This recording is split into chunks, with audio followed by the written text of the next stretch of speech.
Keep your sticks.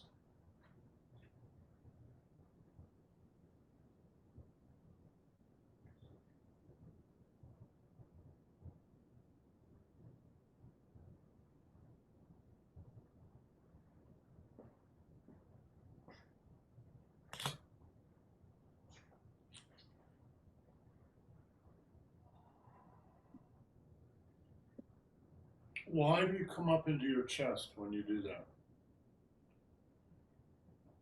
That's the second move in the. Why do you come up into your chest? To counter your. The stick is pushing down into the mud. This move is called poling the boat. Pole, right? Poling the boat. And you've seen pictures, or you may have seen in movies, those really long, skinny boats on the Yangtze River, and someone they're poling. They don't row it. Sometimes they row it, but they pole it. They stick these long, long poles in the mud, and they push. And if you're going to push down, you've got to come up here, right? So one energy is going down the pole that way, the other energy is going up the pole this way. Yes?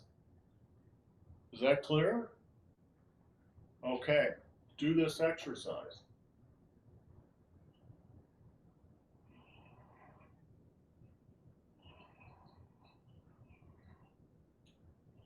It's not this. I'm exaggerating, but right? It's not, you don't collapse when you go down. You don't collapse. You come up into your chest, chest, chest. Now you're also turning around your daimai, but right now I'm talking about the chest.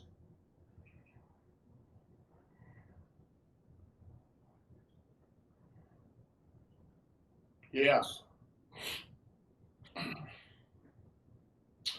I bring that up because Jill, you were not doing that. You were collapsing.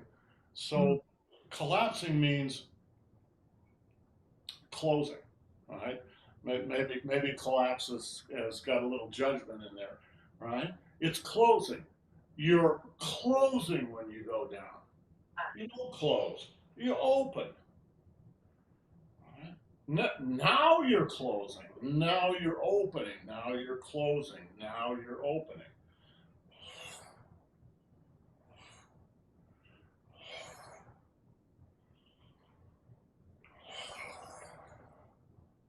So when we do that routine that you guys just did, you're actually doing, when you're doing that sequence, you're doing pulling the boat. It's kind of a modified version of it, but it's in there. And then there's the reverse version of this.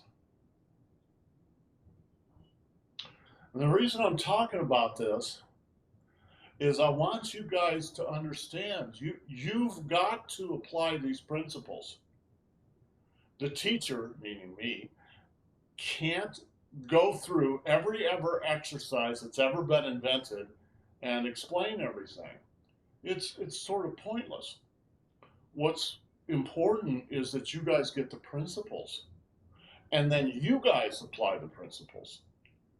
All right? So an example like this, where you're sinking into your Ming Mun instead of coming up into your chest, is a lack of consciousness. You're just doing the exercise without thinking about it. You have to think about every exercise. Now, the reverse one about this one drives me nuts because everybody does it wrong. It's very. I don't understand. I never understood this one. Never. This exercise, watch me do it.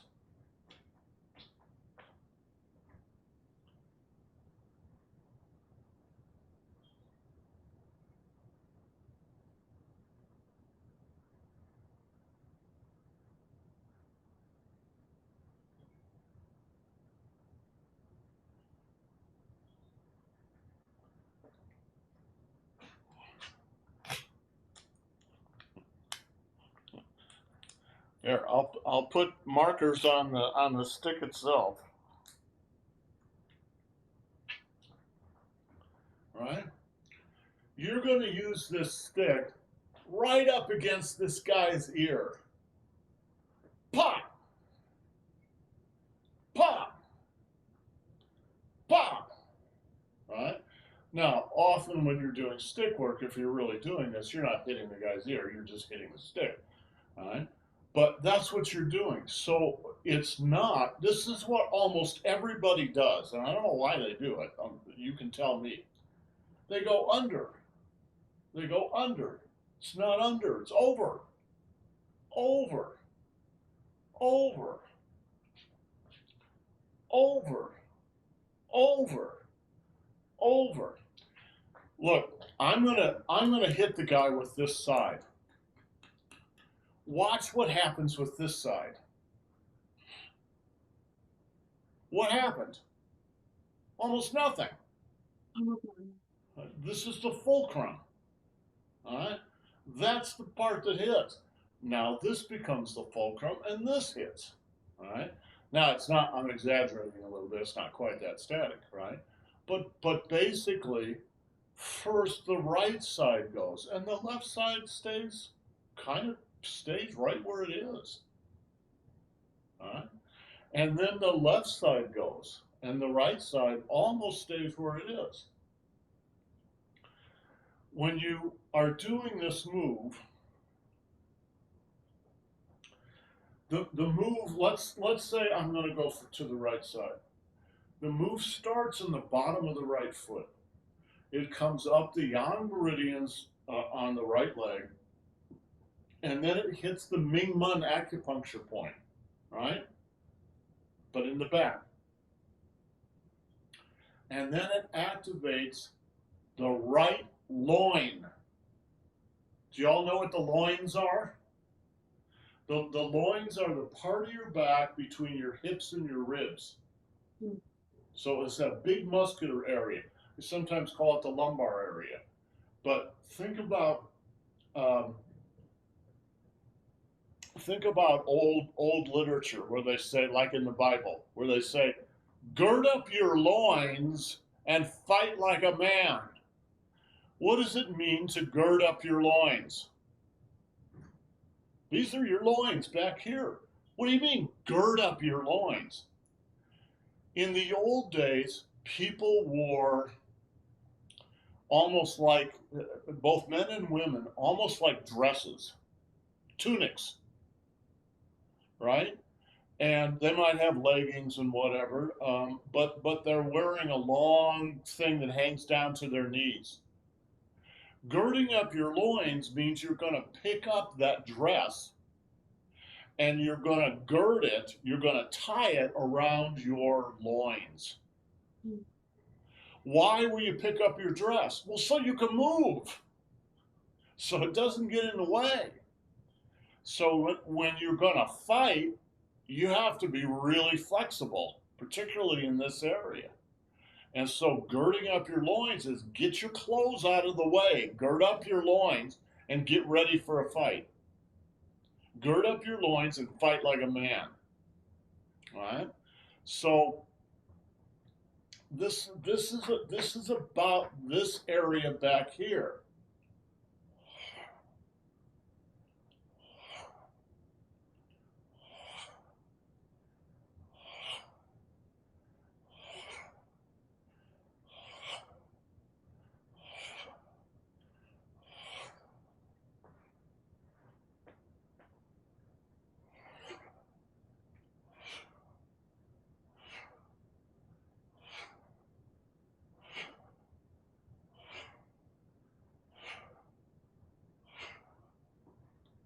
Right? When you start this move, where are you? Are you in the Tanjong or are you in the Ming Men? You start in the Ming Men. Now where are you? In the Tanjong. Yeah. Okay. Well, at least I got that part right.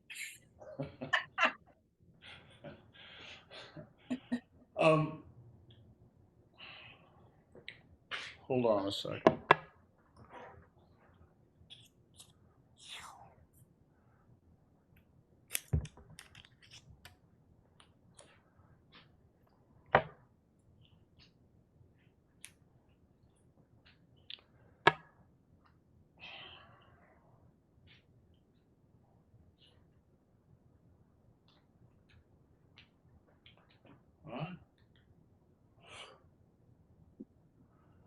there's a connection between this and the bottom of your foot on either side.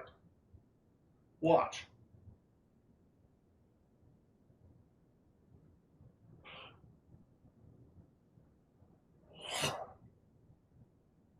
Right? It's coiling down in. It's coiling down, it's winding up. Wind up. Hit. Wind up. Hit. Wind up. Hit. Wind up. Hit. Wind up. Hit. Now, you can practice it that deeply if you want, or you can do it very gently, right? When we do these exercises, we generally do them quite gently.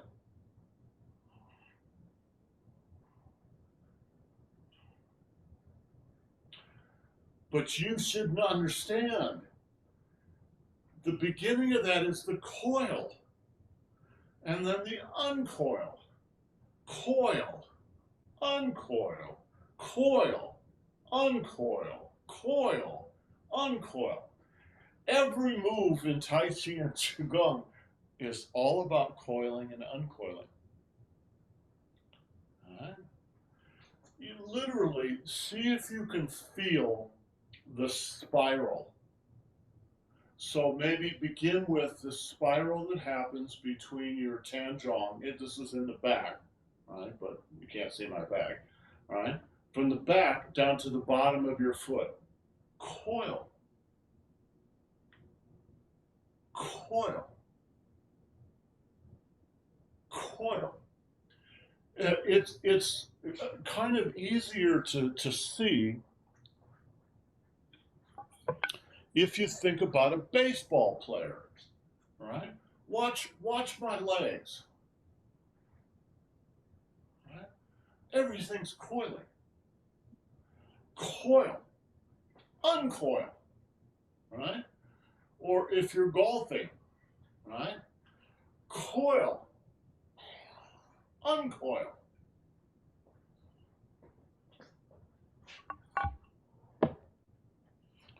Right? If you're doing this Qigong and Tai Chi primarily for your health, which, you know, this is what these classes really are, it's for our health. What the coiling and uncoiling does is pump things. It's like a pump. What is it pumping? Well, it's pumping your blood, it's pumping your cerebral spinal fluid, and it's pumping your chi. Right? It's just pumping everything through the body. And every single move is whole body. There is not one part of your body which is not coiling up or uncoiling. So the point of understanding how you do this particular move, it's not like, I mean, in a certain way, who cares? But in another way, well, you want to understand what this move is about, right? Like Catherine just said, she's never understood it. 1, 2, 3, 4, 5, 6, 7, 8, 9. Okay, when you do this, don't think about the stick.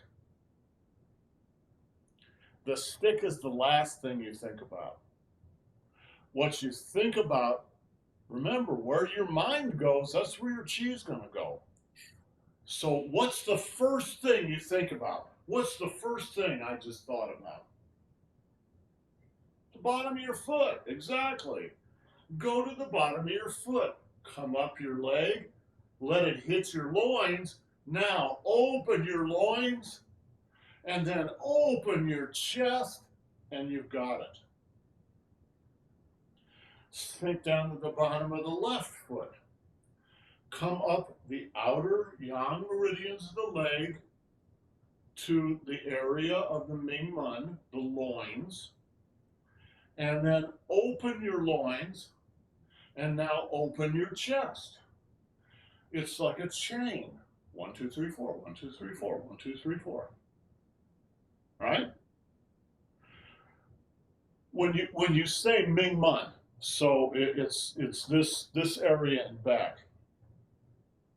Don't get as like, well, it's that little thing here. No, that's just sort of an indication that it's, it's in the state of Idaho rather than in the state of South Carolina, right? It's an area. The loins, these are the loins on the right. These are the loins on the left, right? It's an area. So you are stretching those. Stretching those. You don't need a stick to do that. Do this exercise.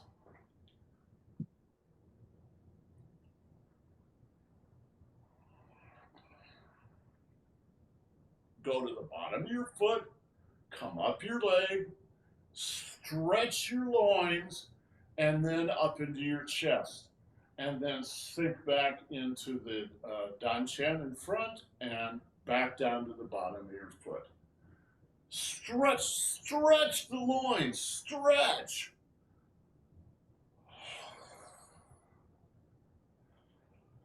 This is the same exercise? I'm sorry? This is the same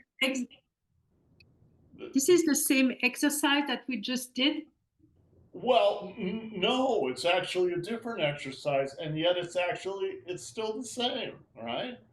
But in this one, you really feel the spiraling. The spiral. In the other one, it was more difficult for me to feel it. But in this one, I do feel it. What happens? This is how everybody learns. All right? Everybody learns this way. You think at the beginning, you think all these exercises are different. This one's different than this one and this one and this one. 9 out of 10 exercises, it's like, I don't get the exercise. I don't get what's going on. Everybody feels that way. But some of the exercises speak to you. And it's like, oh, okay, I can feel that. Well, this is an exercise which really brings it out, right?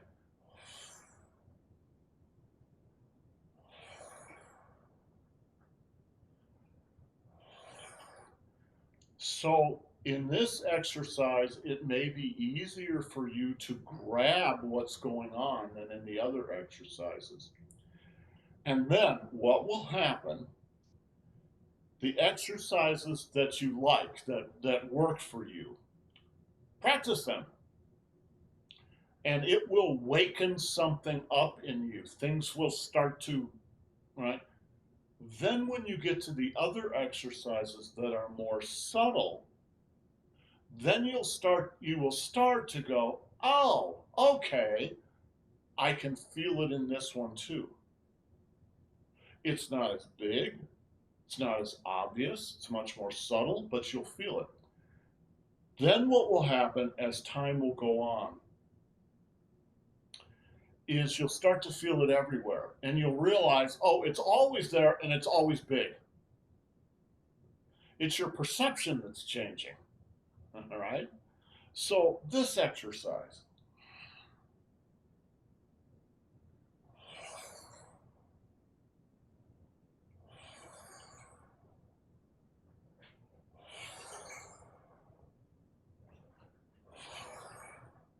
Watch.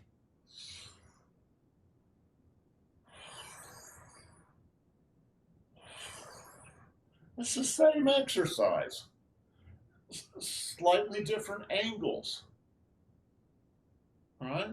The angles are a little different. How it hits certain muscles is a little different, but basically it's the same exercise. And what you find is all the different forms of Qigong, if you put them all together in the same soup, um, are all the same language. They're just variations on a certain relatively small number of themes, right? We call those themes principles. When you get to Tai Chi, what are you doing when you do Tai Chi? Particularly if you think of Tai Chi as a form of Qigong, which it is. What are you doing? You're doing Qigong in a million different variations. Slightly different directions, slightly different mental Xinyi, intention, slightly different Neigong, right? One's over here, but they're actually the same thing, right? So what you're doing is learning the language. You know, when you speak a language, it's not all directed here, right? It's broad. The same words can indicate things that are just the opposite of each other. I was watching this comedian who's Finnish. He's from Finland, and he's moved to the United States. And he does, I think he's very good. He's very dry. I was gonna say, it's gotta be a really dry. He's very dry, and he loves language. So he's talking about language. So one of the things he talked about is how the word shit is used. He said, sometimes shit means really bad, right? Oh, it's shit, right? He said, but sometimes it means it's really good. Oh, it's the shits, right? And he's right. That's how we use the language. It means the worst and the best, right? Because that's what happens with language. Sometimes you take a word which is really negative and you flip it on its head and make it really positive. That happens in all languages, right? But even though, in a certain way, they appear to be exact opposites of each other, they're really the same thing. It's how you decide to use it. And it's exactly the same way in Tai Chi and Qigong, right? This is a very simple exercise if you get it correct. 1, 2, 3, right? Close, open, close, open, close, open, close, open, close, open, close, open, close, open, close, open. Now, imagine about your own head height. There's a balloon that's hanging from the ceiling, right? And you're going to hit that balloon. Oh, 1, 2, 3, 4, 5. No, Catherine. Wind up. Hit the balloon with the bottom of your foot.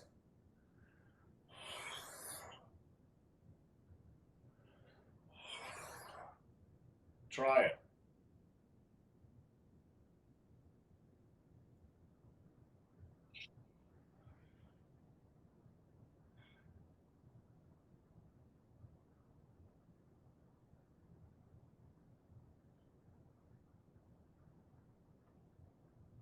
Okay, Catherine, look at the balloon. Look at the thing. It's imaginary, but look at the thing you want to hit. Look at it. Go.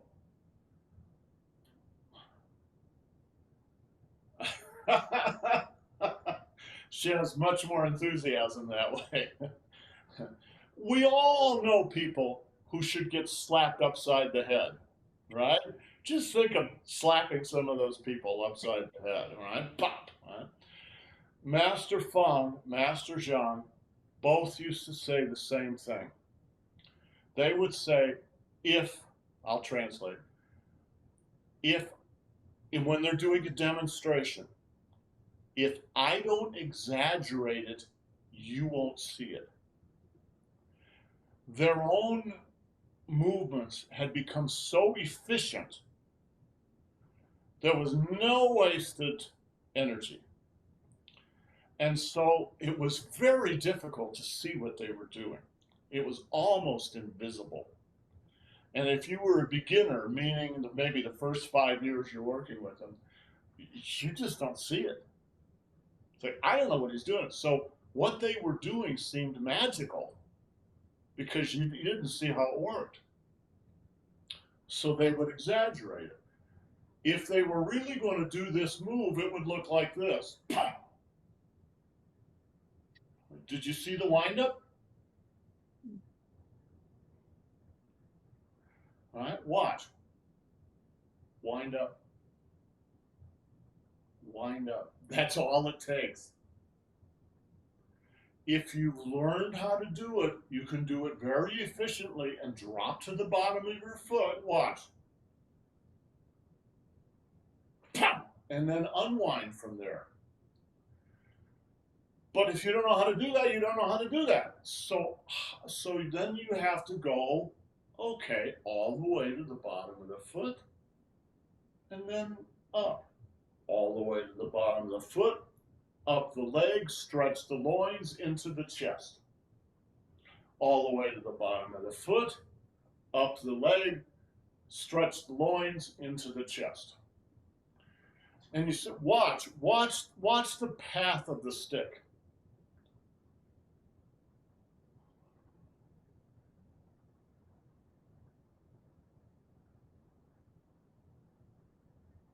It's not this. Why does what? Yeah, it's not this, but also mine is really like diagonal. Yours is almost at the same level, barely angled.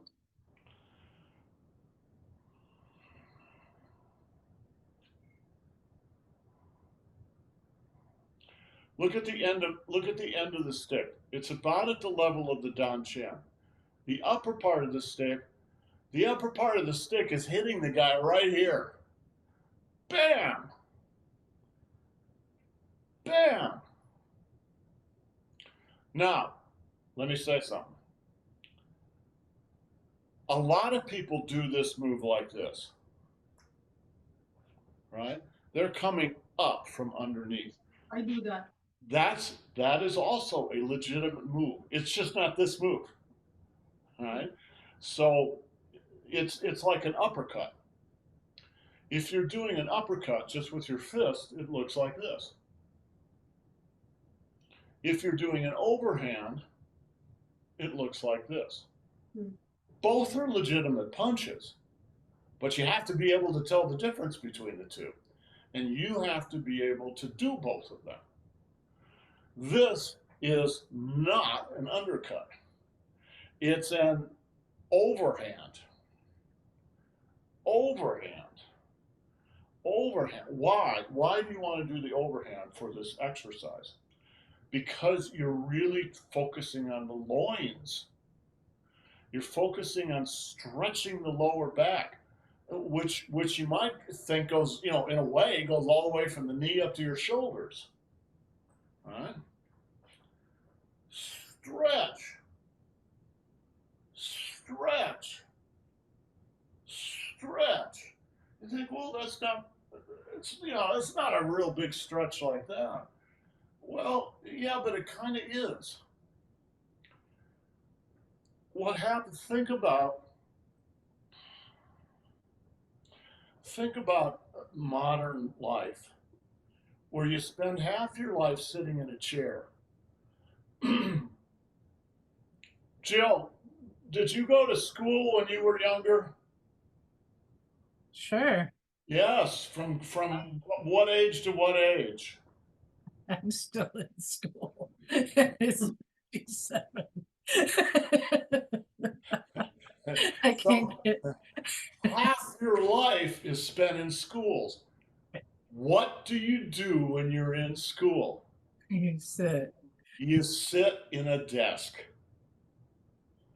When you sit, not that there's anything wrong with sitting, but when you sit all the time, what happens to your body between your knees and your chest? It's kind of falls asleep. Jello. You're sitting on your butt, right? And so, you know, if you sit, do either of you ever go to church and go to an old church where they have wooden pews without cushions on them, right? Have you ever sat on a wooden pew for 2 hours? You go to sleep. Yes, your butt goes to sleep. When you do that day after day, week after week, month after month, year after year, what's going to happen to your body? You're going to lose a certain contact with your body. This is about reawakening those contacts. There's nothing about this movement that comes from another planet. This is just a very human movement, right? Boom, boom, boom, boom, boom.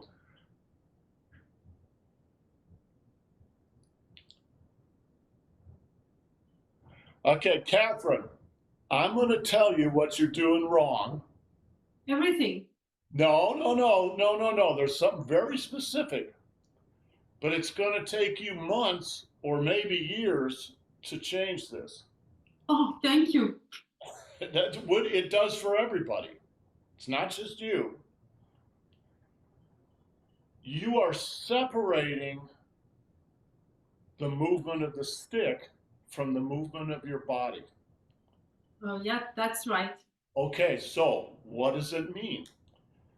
That means when you move the stick, you're using three things at a minimum. You're using three things: your mind, your energy, and your physical body. The ideal is those three things are completely integrated, so they become one. Nobody, in my experience, nobody who begins Tai Chi and Qigong is like that. I'm sure there are some people who just naturally manage to retain that through their childhood and through school and through all the other crap we go through. But in my experience, for everybody, those things get separated. And so what happens is, well, I'm going to try to imitate you. Watch. Yeah, it's exactly that. It's that they're not integrated. All right, so how do you integrate them? Number one, slow down. Slow down so that you have a chance to what happens is the way they come together is they fall together. Yes, much better. They fall together through relaxation. And I'm a bad teacher to teach you that, right? Slow down.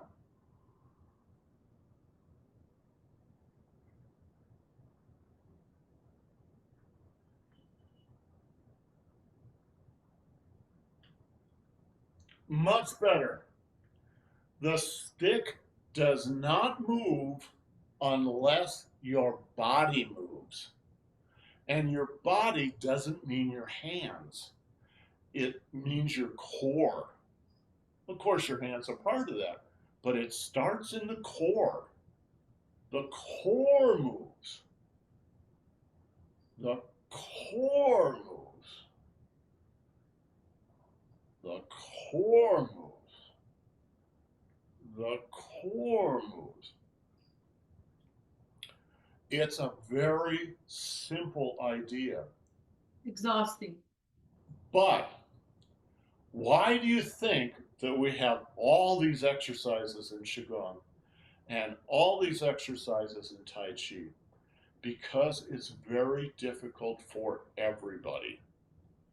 And so you do all these different exercises to begin to wake this up inside your body. Another way to express it is this is about remembering your animal body, not your domesticated animal body, your wild animal body. Have you guys seen the movies Kung Fu Panda? Yes, Jill?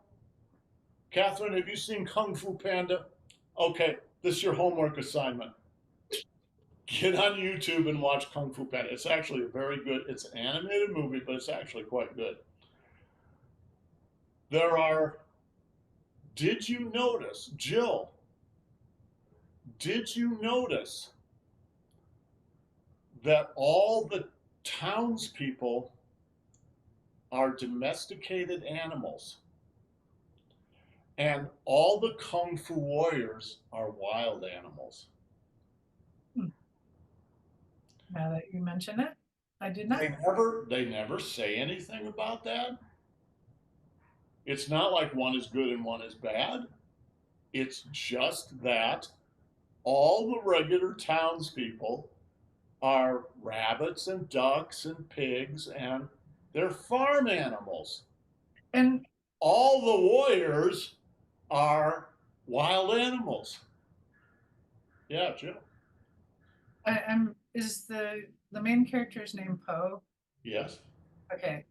His adopted father was a red panda. Oh, was a goose. Goose. Yes. That was it's like how did that work? But yes, well, that's one of the jokes in the movie. yes, yes, exactly. Now, the people in the movie that are the domesticated animals are wonderful characters. The movie is not looking down on them in any way. But it's also very clear that if you want to be a warrior, you have to find your animal body again. It's not about becoming something that you aren't. It's about becoming something you actually are. In the second movie, Poe says to his master, "You're just trying to turn me into you." And the master says, "I'm not trying to turn you into me. I'm trying to turn you into you." And of course, Poe goes, "What? That makes no sense." Yes, on the surface level, it makes no sense. But if you look a little deeper, it makes a lot of sense. This is a very simple movement.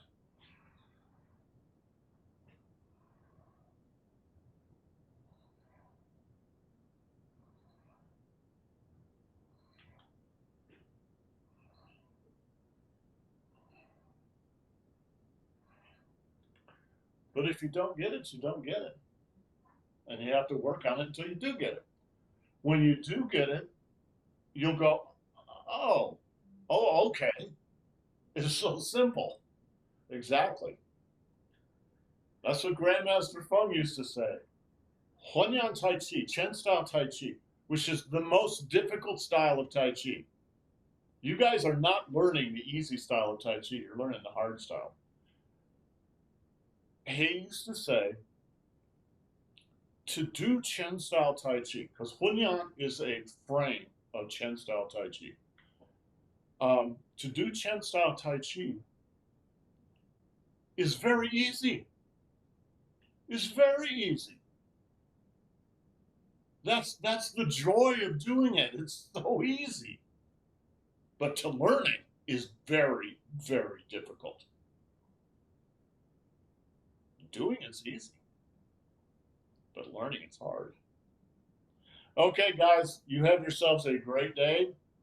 We'll see you tomorrow. Ciao.